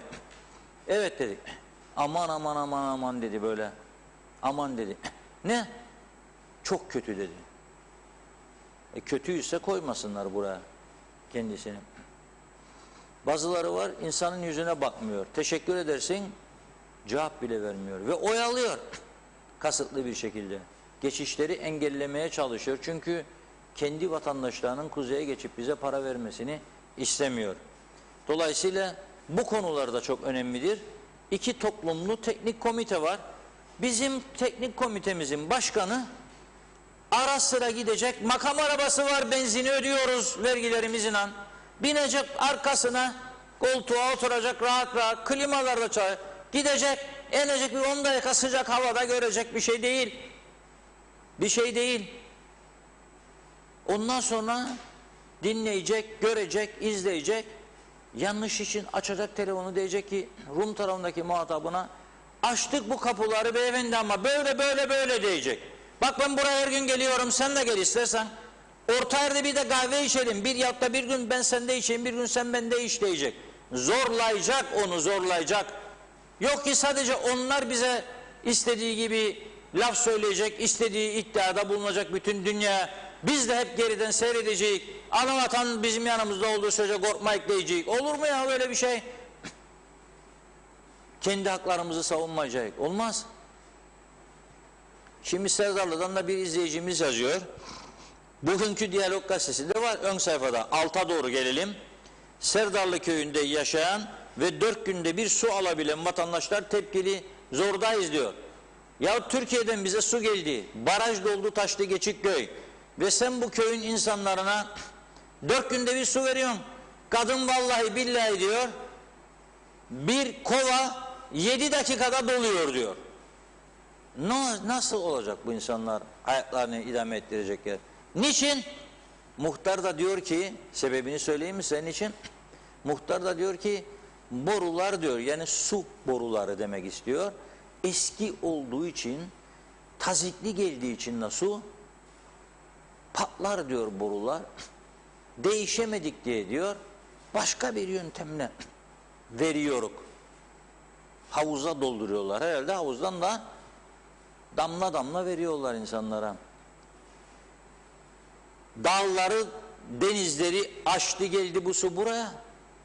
Biz hala daha suyu dağıtamıyoruz. Bugün de arkadaşlarımız neredeydi? Çamlıbel'deydi. Çamlıbel neresi? Geçikköy Barajı'nın üstündeki köy. Geçikköy Barajı'nın üstünde oturuyor bu adamlar, su yok adamlarda. Hadi bakalım. Su yok. Çünkü maliye paraları başka yere dağıtıyor. Nerelere dağıtıyor? Biraz sonra okuyacağım. Funda Hanım bana fena fena bakıyor. Çok mesaj var diye. Biraz okusun. Nereye dağıtıyor maliye? Okuyacağım. Dudak uçukladan rakamlar vardır. Hep birlikte dinleyeceğiz, okuyacağız, göreceğiz, tartışacağız bunları. Su borularını değişmeye para ayıramadılar yıllarca. Halen de öyle. Ama nerelere gidiyor bu paralar? Biraz sonra konuşacağız. Evet, buyurun. Evet, hemen başlıyorum. Meryem Saçar'da kalmıştık. O kavga olayıyla ilgili 9 kişinin 2 kişiye karşı olması ne demek demiş. Mehmet İnancı, anlayana sivrisinek saz, anlamayanlara davul zurna az. Buna Güney de dahil, Reşat Bey yazdı. Natalya Dede bugün aşı olmuş. Hadi hayırlı olsun bakalım. Sinovac randevulu olanlara bu aşıyı yapıyorlar. Randevusuz AstraZeneca ve diğer aşı. Geçen ay randevu derlerdi insanlara. Kalabalık yoktu bu ay. Randevu olayı niye kaldırıldı acaba demiş. Sanki test yaparlar gibi diyor. İbrahim Coşkun, Reşat abi diye uzatarak yazdı mesajı. Asgari ücret belli olacak mı diye sordu. Bu yıl hükümet ve sendikalar tatile mi çıktı diyor. Türkiye bu işi bitirdi. Yine hikaye işimiz yazmış. Vedat Özkan, Cuma günü Başbakan aşıda randevuyu kaldırdık dedi. Dün Sağlık Bakanı kayıt yaparak aşı yapılacak dedi. İlginç, hangisi doğru? Kıbrıs halkına bu zulümdür. Hastası var, yaşlısı var. Yazıktır, yapmayın yazmış o da. Natalya Dede, bana göre aşı yerlerini arttırmaları gerekiyor diyor. Hasan Nihat Erduran, Türkiye vefalıdır. 1914'te Kıbrıs'ta inen Türk bayrağı sayemizde 60'ta tekrar göndere çekildi. Eski sahibi olarak da içimizdeki çatlak seslere rağmen her türlü yardımı yapıyor. Direkt ulaşım ve ambargolar kalkana kadar da yardım edecektir tahminim. En azından hava meydanlarını, limanlarını bize açtı. Biz Birleşmiş Milletler hayaletlerine. Para yardımı yapmayacaksa ben razıyım. Vergiler ne kadar yeterse işçi, memur, emekli ödensin. Esnaf da o kadar kazanabilsin. Ben razıyım diyor. Varsın Birleşmiş Milletler'de işimizde aşımızda oynamaya devam etsin demiş. Evet, Meryem Saçar, özelden ulaşabilirsiniz Meryem Hanım. Bülent Küçük, sizlere çok önemli bir anekdot vermek istiyorum. Yalnızca Afrika'da dünyadaki dillerin 1/4 konuşulmaktadır. Yeryüzünde bu kadar insan çeşitliliğine sahip bir başka kıta bulunmamaktadır. Tüfek, Mikrop ve Çelik kitabından alıntıdır demiş. Hacı Baysal, Reşat abi kimse ayrı devlet olduk demesin. Kanser hastası eşimle Hamitköy Kavşağı'ndan Haspolat Çemberi'ne 2,5 saatte geldim. Ambulans uçarak mı geçsin, ne haldeyik bakın demiş. Şerife Dinçetin iyi yayınlar diliyor. Programınızı izliyorum. Güzel Kıbrıs'ım Teksas oldu olacak yazdı. Mehmet İnancı, Turkcell'in hep işleri yalan Reşat Bey. 2 aydan beri paralarını Turkcell'den alamayan vatandaşlar var. TV 2020'nin sabah programında yazan birkaç vatandaş da bu durumu belirtti demiş. Vedat Özkan, Reşat Bey, o da diyor Enerji Bakanı Sayın Arıklı'nın açıklamaları var. Samimi olarak kasada para olmadığı için jeneratörlerin tamir ettiremediklerini söyledi. Peki bütün partiler neden erken seçim istiyorlar? Anlamış değilim. Natalya Dede, cumartesi günü denize gittim çocuklarımla beraber. Sağa sola baktım diyor. Genç bir çiftin yakınlaşmasından şikayetçi oldu. Mehmet İnancı, programlar 3G'de çöktü diyenler var Reşat Bey. Titanik gibi battı ülke. Mehmet Akın uzunca bir mesaj yazdı.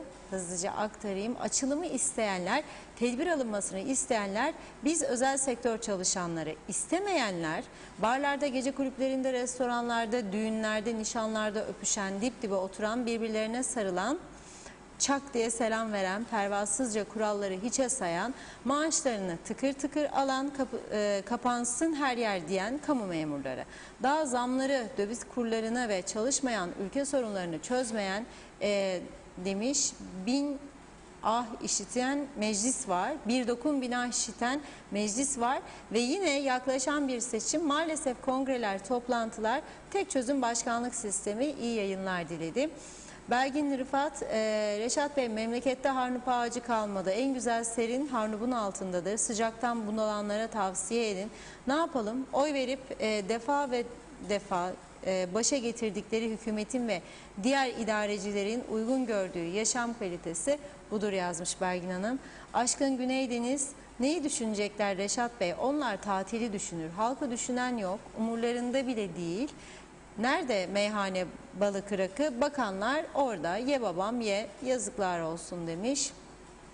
Aytaç Bey, Allah kolaylık versin diyor. Ne desem, her şey yolunda gitmiyor. Allah hepimizin yardımcısı olsun diyorum. Başka da bir şey söylemiyorum. Çok üzülüyorum yazmış. Zeka Üçer, Sağlık Bakanı sizi arayıp yayına bağlanıp niye açıklama yapmaz acaba diye soruyor. Fatih Aztekin de iyi yayınlar diledi. Teşekkür ediyoruz. Evet, Necdet Mavigözlü, Reşat Bey, az önce izlediğimiz videoda Bostancı sınır kapısındaki olayda gümrük kapısındaki memur Türk değil miydi? Türk kendi vatandaşına yardımcı olmazsa ve adam da Kelmia'ya gönderirse kusura bakmayın, o zaman Rum'un Türkiye'ye yaptığı gayet normaldir demiş. Yarın akşam yine buluşmak umuduyla Kuzey Kıbrıs Birleşik Afrika Pakistan Cumhuriyeti'nden iyi akşamlar diliyor Necdet Bey. Hasan Nihat Erduran, akıllı belediyeler Türkiye'nin suyundan kâr eder, hizmet eder. Kayıp kaçağı olan beceriksiz başkanları sakın seçmesin yöre halkı diye yazmış. Belgin Rıfat, 3. doz aşılanmalar Eylül'den sonra başlayacak İngiltere'de, isterseniz buyurun Reşat Bey, siz de burada olun. Aşınızı da eminim Teoman Bey yardımcı olur diyor. Tabii bu şakası, burada kimse torpille aşı olamaz. Yaşına ve kronik hastalık seviyesine göre aşı olabilirler. Tek öncelik hastanelerde, o da Covid'li hastalarla temasta olan doktor ve hemşirelere yapılır. Burada çok fazla sağlık çalışanı maalesef hayatını kaybetmiştir dedi. Ramazan Reçber, Türkiye ve Kuzey Kıbrıs Türk Cumhuriyeti asla iyi yönetilmiyor. Merhum Bülent Ecevit gibi namuslu devlet yöneticilerini arar olduk. Adana'dan selamlarını yolladı. Osman Geçit, küçük esnafa hibe yardım edilecekmiş. Yok değil diyor. Hibe düşük faiziyle razıyız. Kira sterlin. Battık dedi. Natalya dede kapanmayı unutun. Bu devlet denetim yapsın demiş. Fevzi Teke de Londra'dan selamlarını yolluyor. Çok mersi. Ramazan Reçber, Türkiye'de başkanlık var. Hiç faydasını görmedik. Halk ezilmeye devam edecekse başkanlık da fayda etmez demiş. Çağatay Doluner, kendi haklarımızı savunmaktan aciz bir toplum olduk. Çünkü baştakiler gerçek politikacı değiller. Çoğu yanlış, kendi kişisel menfaatleri sebebinden dolayı oradadır. 3 ay kapalı olan meclis çalışanlarından ne hayır bekleyebiliriz dedi. Güner'in yeri, bugünkü gazete manşetine bakarsanız diyor, her şey normal gibi görünüyor Güneş Gazetesi'nde ama Başbakanlığı hiç kimsenin yüzünde maske yok demiş. Son olarak Mehmet İnancı, Reşat Bey gömleğinizi söylüyor Mehmet Bey. Gömlek konuşuyor, çok şıksınız, zeytin yaprağını unutmayınız dedi. Burada mesajları noktalıyorum. Reşat Bey buyurun. Evet, Musa Bazıbağlı Bey de Serdarlı'daki su kesintine dikkat çekiyor. Anavatan Türkiye bu kadar uzak yerden suyu getirdi. Biz kendi içimizde suyun dağıtımını yapamıyoruz diyor. Şimdi burada tabii 74'ten bu yana, 75'ten bu yana, KKTC'nin ilan edildiği 83'ten bu yana yapılan yanlışları bir sıralamaya kalksak aylar yetmez bize. Ama bir gerçek vardır. Hepimiz de bunu biliyoruz, görüyoruz ve kabul ediyoruz. Nedir? Ne bulduysak hazır Rum'dan kalan 40 yıl bunun üstüne yattık biz. İyi para kazandığımız dönemlerde Rum mülklerini satarak çifte arabalar yazdık, garyüzüm havuzu falan alınan dönemlerde devleti güçlendirici hiçbir adım atmadık. Vergileri adil hale getirmedik. Kazandıklarımızı Türkiye'nin yardımlarıyla birleştirerek fazla dağıttık. Kamuda müthiş bir kambur yarattık. Erken emekliler çıkardık. Büyük paralar harcadık. Fakat hiçbir şeyi yenilemedik. Yenilemediklerimizden biri de yer altında su boruları ve yerin üstünden geçen elektrik kabloları. Halen birçok bölgede elektrik kabloları korkunç derecede tehlike yaratır vaziyettedir. Ama değişmiyor. Yerin altına çekilecekti sözde tüm kablolar, çekilmedi. Yerin üstünde büyük tehlike yaratacak şekilde duruyor. Su boruları, asbestli su borularından insanlara su verdiler. O boruların içinden geçen sularla, kanserojen boruların içinden geçen sularla insanlar yemek pişirdi, yedi. Çocuklarına çorba içirdi. Çamaşırlarını yıkadı, yüzünü yıkadı, gözünü yıkadı, duşunu aldı. Ve hala daha birçok bölgede bu kötü durum devam ediyor ve önümüzde de herhangi bir proje bulunmuyor. Çünkü proje yapacak bir su dairemiz kalmadı. Personeli yok, malzemesi yok, inliyor sadece daire. Adı var, kendi yok. Aynen karayolları gibi. Aynen karayolları. Ama bu taraftan bakınız, geçmişten bugüne gelen batmış kötü siyaset yüzünden ortaya çıkan borçlar ve diğer ödeme mecburiyetleri yüzünden maliye nerelere ne kadar para dağıtıyor bakınız. Haziran ayı Maliye Bakanlığı'nın toplam ödemesi bu yılın Haziran ayı 803 milyon 349 bin 707 Türk lirası. Nereye gitmiş bu para? Büyük para, büyük para. 142 milyonu emekli ikramiyeleri diyor, temizlik şirketleri, müteahhit kamulaştırma, karantina otel, ilaç, tıbbi, medikal ödeme. Bir defa buradan Maliye Bakanı'na çağrı yapıyorum. Böyle bir tablo olmaz. Emekli ikramiyeleri ayrı bir kalemdir. Temizlik şirketi ayrı. Ne ilgisi var? Emekli ikramiyeleriyle bütünleştiriyorsun da onun toplamını veriyorsun bana. Hiç ilgisi yok. Hiç ilgisi yok. Karantina oteline ödediğin parayı niye ayrı yazmıyorsun? Vatandaş görsün, ben de göreyim. Ne kadar ödüyorsun bu karantina otellerine? Rumlar aylar öncesinden kurtuldu bu karantina otellerinden. Biz niye kurtulamıyoruz? Acaba bir kocaman soru işareti koyuyorum buraya. Neden hala kurtulamıyoruz? Amaç nedir? Niyet nedir? Kurultay mı? Genel seçim mi? Düşünün. Elektrik kurumuna ödediğimiz diyor. Hani kesiyordu ya elektrik kurumu bunlara çok borç var diye. 10 milyon 919 bin lira vermiş. Ağzını kapadı şimdilik elektrik kurumunun. Onun da 150 milyon yakıt parasına ihtiyacı vardı. 11 milyonu maliyeden koparmış oldu şimdi. 140 milyoncuk daha bulacak da yakıt alabilsin inşallah. Şimdi diyor ki KKTC Merkez Bankası ve muhtelif bankalardan borç alınan borçların geri ödemesi diyor. Tamamı değil tabii, çok borç var çünkü. 106 milyon. Kooperatif Merkez Bankası'na diyor borç ödemesi 20 milyon. Kimin borcu var kooperatife? Burada noktayı koyuyorum, duruyorum.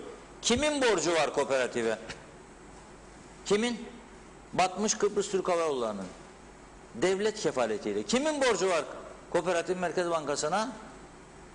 Battığı halde yüzdürmeye çalıştığımız, bir yığın yolsuzluk suistimal iddiası olduğu halde bir türlü yargıya taşıyamadığımız Toprak Ürünleri Kurumu. 100 milyonlarca lira gitti.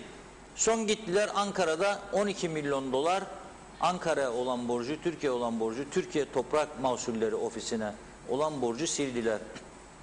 Ama bu tarafta kooperatife olan borçlar duruyor. Biriktirmiş 20 milyon. Büyük bir ihtimalle faizini bile karşılamaz. Borçların faizini karşılamaz. Bu kimin suçudur? Bu kadar zaman bizi yönettiğini iddia edenlerin suçudur. Doğrudan gelir desteği diyor.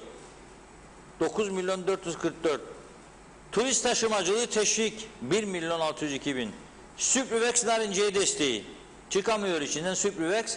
Veriyor parayı. Al diyor üreticiye ver. 732. BRT personeli diyor bayramlık ödeneği. Şimdi ne yapacağım ben diyalogdakiler da yarın benden bayramlık ödeneği isterlerse? Ne yapacağım? Hangi parayla? Hangi geliriyle? Devlet oraya bir televizyon kurmuş. Defalardır söylüyorum buradan. Umurlarında bile değil. Ben o arkadaşları eleştirmek için söylemiyorum. Çalışanların bir suçu yok. Yönetenlerin de suçu yok orayı. Devletin suçu var. BRT diyor, bir diyor, aynı konu. Çevirin bakın şimdi. BRT 3 gene aynı konu. Bir ne verirse 3 de aynısını verir. Ne yapmaya 2 tane kanal açtın bana? O da aynı, o da aynı. Uydu parası yazdırıyorsun borç habire. Türk satar. Cevabı yok. BRT 2 birikiyor. Eski yayınlar ve filmler falan. 3 tane televizyon kanalı var. 300 bin nüfusu ülkeciğin. Ne gerek var? 3 tane devlet televizyonu kanalı. Ne gerek var? Nedir bu şımarıklık? Nedir bu kendini bilmezlik? Nereden buluyoruz bu lüksü? Ha TRT'nin varmış bilmem 50 tane 30 tane. O TRT'dir. Türkiye düşünsün. Orada bandrol ücreti vardır. Topluyorlar paraları insanlardan, TRT topluyor paraları. Bağlamış insanları bu bandrol ücretine. Ödüyor. Vatandaş ödüyor, o da yapıyor. O beni ilgilendirmez. Ben buraya bakarım. 300 bin kişiye 3 tane devlet televizyon kanalı. Buyurun devam edin. O zaman bizim paramız, bir de bayramlık ödemesi var. Şimdi normal maaşlar, ek mesaileri vardı geçen ay. Bir de bayramlık ödemesi varmış. 826.304. Devam edelim. Yakın Doğu Üniversitesi diyor hasta bedeli. Geçen hafta size buradan neyi okumuştum? Neyi okumuştum buradan size? Devlet hastanesinde 4 tane sağlık örgütünün ortak açıklamasını okumuştum. Diyorlar ki 1 yıl önce meydana gelen yangından etkilenen kalp ameliyatlarıyla ilgili bölüm hala daha tamir edilmedi diyor. Bakın okuyorum size. Bayramlık ödemesi veriyor, ek mesai veriyor, 3 tane devlet kanalı uydu parası veriyor, 7 tane özelin veriyor, Kooperatif Merkez Bankası'na borç ödemesi veriyor, Narinciye teşvik veriyor. Fakat devletin hastanesi ki en önemli bölüm kalp, 1 yıldır yangından bu yana tamir edilmiyor. Kanser hastaları ameliyat edilemiyor. Basit parçalar çalışmadığı için parça istiyor. Yani 10 bin, 15 bin, 25 bin TL'lik parçalar 50 bin TL getirilemiyor ve tamir edilmediği için gönderin diyorlar özel hastaneye. Gönderiyorlar. Sonra da benim karşıma geliyor Maliye Bakanı, 5.596.000 lira ödedik diyor Yakın Doğu'ya. Bir ayda 5,5 milyon. Brunei Sultanlığı yanımızda olsa yetiştirmeyiz biz para. Çünkü düzen yok, plan yok, program yok. Sadece birinin iki dudağın arasından çıkan sözü karşına gönderin diyor, yapın diyor. O göndermelerde de vatandaşlar ne eziyetler çekiyor. Al evrağı ona götür, al evrağı buna götür, al o gelsin, o mühürlesin, o oraya gitsin. Bu doktor imzaladıydı, bu doktor imzalamadıydı. Gönderiyorlar. MR cihazı bozuk, aylardır tamir etmiyorlar MR cihazını. Gönderin diyorlar onu da özele. Özele. Harcayın. 5.596.000 lira sadece bir hastane.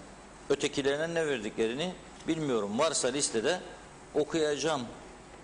Ama öteki hastanede ne verdiği yok. Demek ki bir yere oluyor. Navlun diyor çiğ süt ödemesi. Bu da hellimi Araplara 5 liraya hellim sattılar. 5 senedir Araplara, 6 senedir. Şimdi de 7 lira 8 lira hellim satsınlar diye devlet para ödüyor. Ne kazanıyorsun bundan arkadaşım? Sütünü satmış oluyorsun. Ne inan? Benden aldığın paraları veriyorsun bu tarafa araba satsın diye. 10.737.000 Türk lirası. Büyükkonuk Belediyesi aylardır yıllardır bize de borcu var ödemiyor. Batmış durumda belediyeyi. Yüzdüreceklermiş. Tabii şimdi sağ olsun babacığı da meclis başkanı oldu Ahmetciğimin. Belediye başkanının babası da meclis başkanı oldu. Son dönem herhalde milletvekilliğinin iyi oldu o makam. Yakıştı. En yaşlılarındandır. 400.000 lira da ona diyor avans verdik. İşini görsün. Yani belediye PCR test kiti temin etmişler. 3.704.000. Depozito diyor emanet ödemesi 9.113.000. What is this? Minister of Finance. Nedir bu Sayın Maliye Bakanı?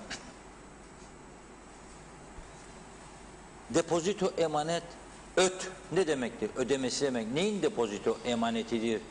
What is this? This is a dustbin. Ne demektir bu ya? Neyin ödemesi? Anlamıyoruz. Türkçemiz zayıf olduğu için lütfen Dursun Bey açıkla bize. Depozito emanet öt diyor. Ödemesi demektir herhalde. O kadarı anladık. IQ derecemiz kusura bakmasın biraz düşüktür Maliye Bakanımız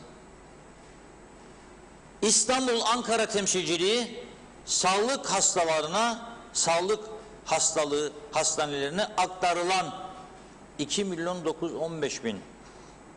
Antalya Başkonsolosluğu impressed diyor. Ne demektir anlamadım. Ben böyle şeylerden biraz korkarım. Impressed. What is this? Impressed. 41.200 lira diyor. Başkonsolosluğumuz varmış Antalya'da. Hayırlı uğurlu olsun. Bayraklar bol olsun göklerde. Gelen geçen görsün. Burada bir devlet KKTC var. Temsilcilik diyor. Turizm ofisi gönderilen 84.040 Türk lirası.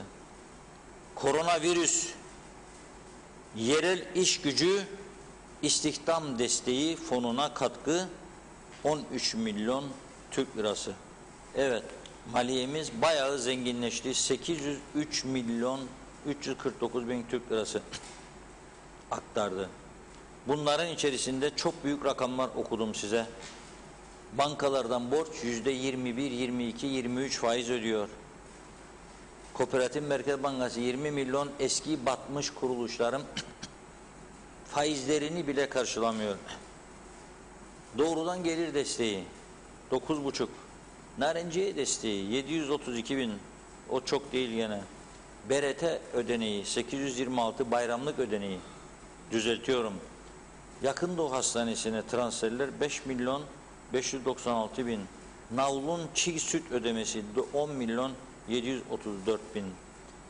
Gelebilir mi bu ülkeye bir güçlü siyasi iktidar? Tümünü kaldırdım bunların desin. Tümünü durdurdum. Sil baştan KKTC. Vazgeçtim, satmam 5 lira 6 lira hellim Araplara. Var mıdır yapabilecek bir siyasi güç? Veya bunu söyleyebilecek bir parti lideri? Yoktur. Çünkü söylerse oy alamaz. O kadar çok çevre var. Yani mesela şimdi buraya yapmayın bunu desen, bu ödemeyi durdurun desen, onun yüzlerce çevresi hücum diyecekler. Sakın oy vermeyin ha buna. Bu vatan hainidir da diyebilirler. Onun için vatan haini olmamak uğruna yutacaksınız, gideceksiniz. Nereye kadar? Gittiği kadar. Çok gider mi? Türkiye parayı ödediği sürece gider. Ödeyemem dediği gün film biter. Hani filmlerin sonunda izlerdik yabancı filme The End yazardı. Türk filminde son yazar. Acar Film İstihbaratına hazırlanmıştır. Kartaltepe'de de buradan Allah'tan rahmet diliyoruz. Çok filmini gördük. Çok değerli bir sanatçıydı. Türkiye ödediği sürece film devam eder. Durdurduğu sürece sonunda Türkçe son erler film veyahut da The End. Bu kadar basit bu iş. Evet, son mesajları okuyalım, tamamlayalım. Hemen başlıyorum. Hasan Nihat Erduran'ın mesajında kalmıştık. Devlette iyi memurlar hiç bitmez. Vergiler tetikçe işini verimli yapar. Herkes işinde profesyonel olsun, bize yeter yazmış.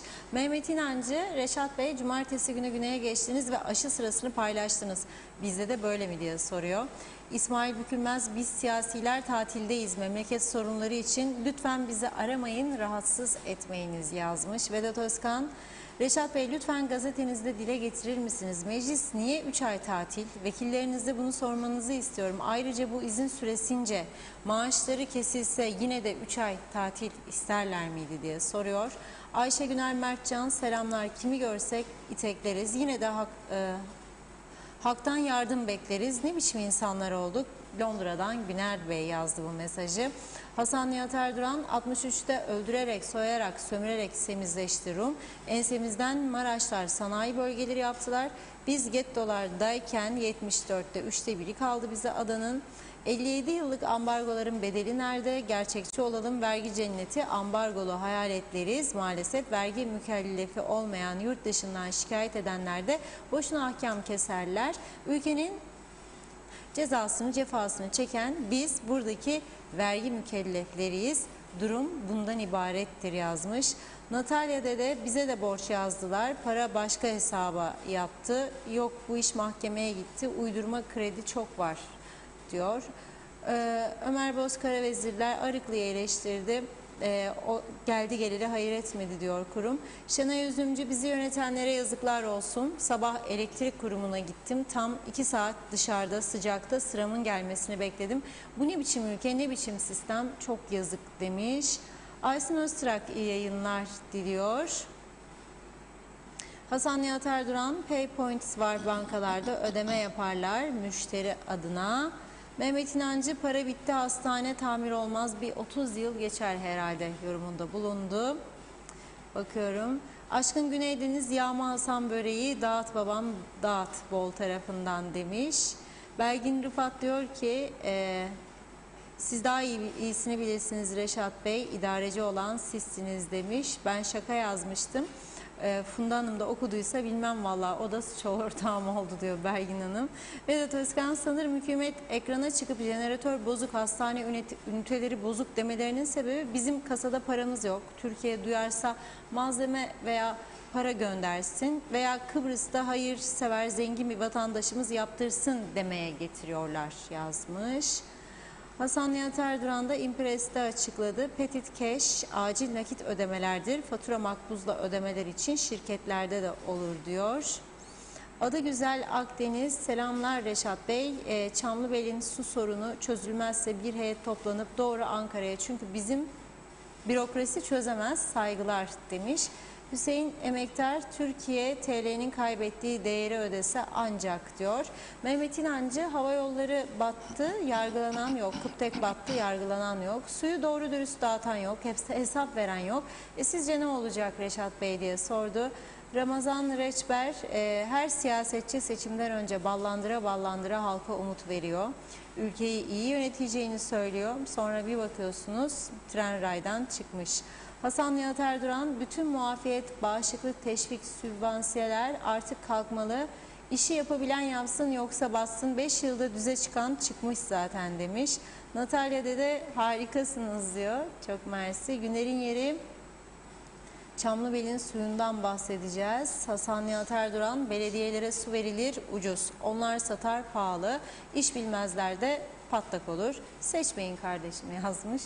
Evet, Ramazan Reçber, Türkiye'nin sorunları bitmedikçe Kuzey Kıbrıs Türk Cumhuriyeti'nin sorunları bitmez. Balık baştan kokar. Evet, Erol Pehlivan da kolay gelsin. Memleketi batıran bunlar, Türkiye para kesme makinesi, bunlara versin. Bunlar dünyaya gene borçlanacaktır. Bir zaman Dışişleri Bakanı Turgay Avcı'yı yaptılar. Papua Yeni Gine temsilcilik açmış diye övünürlerdi TV'lerde. Bunun gibi insanlardan ne beklerdiniz diyor. Hüseyin Arslan, İngiltere'den arkadaşlara sesleniyorum. Evlerinizi satıp Kıbrıs'tan ev almayın demiş Hüseyin Bey. Evet, mesajlar bugünlük bu kadar. Burada noktalıyorum mesajları. Reşat Bey, sizin eklemek istediğiniz var mı? Sizde mesaj Evet. var galiba. Çok mesajlar ama bazıları özeldir. Onları incelemeden bir şey söyleyemeyeceğim. Bakmam lazım. Özelden mesaj veriyorlar. O Ömer Karavezirler arkadaşlar, bir iki laf söyleyeyim. Siz geldikten beri diyor hem Arıklı elektrik kurumu öğretmedi. Ben makama gelmedim ya. Ben siyasetçi değilim. Benim 11 yıl önceki yayınlarıma bakarsa Ömer arkadaşım, elektrik kurumunu yerden yere vurduğum yayınlarım vardı. UBP döneminde de, CTP döneminde de. Çok büyük yolsuzluklar, hırsızlıklar oldu o kurumda. Dosyaları da hazırlandı, gitti o zamanlar savcılığa. Arıklı Bey yoktu bile. Zannederim o dönem bir Türkiye Cumhuriyetlerin birinde temsilciydi belki de. Kıbrıs'ta öyle biri yoktu. Gelmiş geçmiş bütün yönetimlerin sorumlulukları vardır orada. Ve dilerim inşallah bir gün bir doğru dürüst yönetim gelir. Sadece elektrik kurumunu değil, diğer kurumlarda yolsuzluk iddiası olan her yeri sorgular ve sorumlular ortaya çıkarılır, yargılanır. Dilerim. Bu toplumun 100 milyonlarca lirası gitti ama bu ülke elektrik sorununu çözemedi hala da. Bu bir utanç verici durumdur, yüz karasıdır ve bu şekilde, bu zihniyetle de o onu suçlayarak, o ötekini suçlayarak, o Arıklı'yı beni, öteki de ötekini çözülemez bu sorun.